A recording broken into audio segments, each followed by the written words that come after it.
Hey guys, welcome back to the channel. Make sure to like this video and subscribe and go follow my Instagram. So today I'm going to be telling you guys some tips and tricks on how to take notes in class.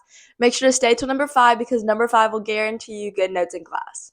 Tip number 1 is seeing if your teacher has put any of the notes in external sources, for example, like Google Classroom, because if you miss a day or if you did not get all the notes, you can always go back and look in Google Classroom and make sure you ace your exam by getting all the notes. Tip number 2 is making sure that you have good handwriting, because if you do not have good handwriting, your notes are not going to be any good to you because you need to be able to read your handwriting to be able to study your handwriting.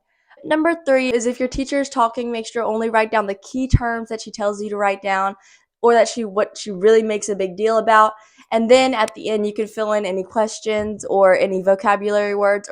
Tip number 4 is making sure that your notes are organized, because if your notes are not organized, you cannot even understand, you can't even comprehend. Like if my notes aren't organized, I can't study because they have to be organized for me to be able to know what I'm studying. So I like to use the following methods up on the screen, and here are some examples for my visual people. So if you guys want me to do a video of how to get your notes aesthetically pleasing and organized, make sure to comment that down below. Tip number 5, the tip that you guys have all been waiting for, is do not write down everything your teacher says word for word.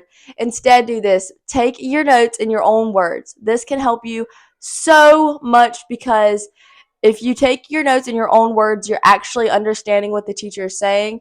And you know, when we all take notes, we're like just trying to write down every word for word because we're just trying to make sure we have all the notes and we can go back and study them later.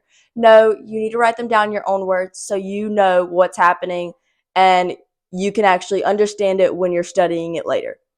That is all the tips I have for you guys today. Make sure to like this video and subscribe, and make sure to go follow my Instagram at BellaGrace7609, and I will see you guys next time. I love y'all so much, and make sure to comment down below if you want that video idea I mentioned in the video earlier. I'll see you guys next time. I love y'all. Have a great day.